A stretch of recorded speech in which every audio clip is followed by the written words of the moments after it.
ഏംഗൽസും ചെഗുവേരയും ഊരിൽ തന്നെയുണ്ട്. ലെനിനും മാർക്സും പണിക്കുപോയി. ഇതെവിടെയാണെന്നല്ലേ? മധുര ജില്ലയിലെ വണ്ണി വേലാമ്പട്ടി എന്ന് പറയുന്ന ചെറിയ ഗ്രാമത്തിലെ വിശേഷങ്ങളാണിത്. ഏവർക്കും കൗതുകമുണ്ടാക്കുന്ന ഒരു കുഞ്ഞു ഗ്രാമം. സ്റ്റാലിൻ கம்யூனிஸ்ட் கட்சி எங்களுக்கு இது எல்லாமே நாங்க ரத்தத்தில் ஊறிச்சது. മധുരയിൽ നിന്നും 30 കിലോമീറ്റർ വന്നാൽ വണ്ണിവേലമ്പട്ടി ഗ്രാമത്തിലെത്താം. 4000-ന് മുകളിൽ ജനസംഖ്യയുള്ള ഈ ഗ്രാമത്തിൽ ഭൂരിഭാഗവും കമ്മ്യൂണിസ്റ്റ് പാർട്ടി അംഗങ്ങളോ അനുഭാവികളോ ആണ്. അതിനപ്പുറം ജീവരക്തം പോലെ കാണുന്ന പാർട്ടി നേതാക്കളുടെ പേരാണ് ഇവിടെ പലർക്കും. எங்களுக்கு பிடிச்சிருக்கு இந்த கட்சியில இருக்கோம். ஏன்னா நாங்க பரம்பரை பேர் கூட அதுலதான் வச்சிருக்கோம். குழந்தை பேர் வெண்மணி, எங்க வீட்டுக்கார பேர் காரல் மார்க்ஸ், என் பேர் உமாபதி. காரல் மார்க்ஸ் எங்க இருக்கு? காரல் மார்க்ஸ் இலக்கிட்டாங்க. பேர் என்ன? பூமாரி. ஹஸ்பண்ட் பேர் ஏங்கல்ஸ். அதென்ன அப்படி?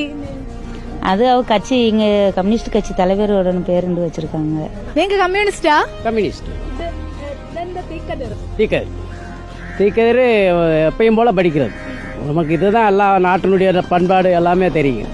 എല്ലാ കലാചാരത്തിലെയും പോടുற പേപ്പർ തീക്കതിർ ഒന്നുതാണ്. ചിക്കാഗോയിലെ ചുടുരക്തത്തിൽ മുക്കിയെടുത്ത ചെങ്കൊടിയുടെ ഓർമ്മയ്ക്കാണ് ചുവന്ന ഷാൾ അണിഞ്ഞതെന്ന് പാർട്ടി അംഗമായ കാമണൻ പറയുമ്പോൾ ഇന്നാട്ടുകാരുടെ ആത്മാവിൽ ചെങ്കൊടിക്കുള്ള സ്ഥാനം ചെറുതല്ലെന്ന് മനസ്സിലാക്കാം. ഈ ഷോള് ഇത് കമ്മ്യൂണിസ്റ്റുடைய മാർക്സിസ്റ്റ് കമ്മ്യൂണിസ്റ്റിൽ അടയാളം செங்கொடிக்கு அடையாளம். இது தண்டு சிக்காகோ நகரத்துல பல தொழிலாளிகளை கொண்டு பூச்சி ரத்தத்துல வெள்ளக்கொடியோட போராடணும் കമ്മ്യൂണിസ്റ്റ് അണിക്ക്. അതിൽ എന്താ രക്തത്തെ തുടച്ച തുണ്ടുതാണ് തുണ്ട്. വണ്ണിവേലമ്പട്ടിയിൽ നിന്ന് തൊഴിൽ തേടി തഞ്ചാവൂരിൽ പോയ വേമ്പുടുവാണ് ഇവിടെ കമ്മ്യൂണിസ്റ്റ് പാർട്ടിക്ക് വിത്തിട്ടത്. തഞ്ചാവൂരിലെ കൂലി വണ്ണിവേലമ്പട്ടിയിലും കിട്ടാൻ വലിയ സമരങ്ങൾ സംഘടിപ്പിച്ചു വേമ്പുടു. അങ്ങനെ ഇന്നാട്ടുകാർ കമ്മ്യൂണിസ്റ്റുകാരായി. ഗ്രാമത്തിലെ വേമ്പുളയ്യൻ കോവിൽ പരിചരിക്കുന്നതും കമ്മ്യൂണിസ്റ്റുകാർ തന്നെ. കൃഷി ഉപജീവനമാക്കിയവർക്ക് കേരളം സ്വപ്നഭൂമിയാണ്. പാർട്ടി കോൺഗ്രസ് മധുരയിലെത്തുമ്പോൾ ചുവപ്പ് വളണ്ടിയർമാരായി വണ്ണിവേലമ്പട്ടിക്കാരുമുണ്ടാകും. വീഡിയോ ജേർണലിസ്റ്റ് ഷനിൽ കണ്ണനൊപ്പം reporter Sanio, in reporter, Madurai.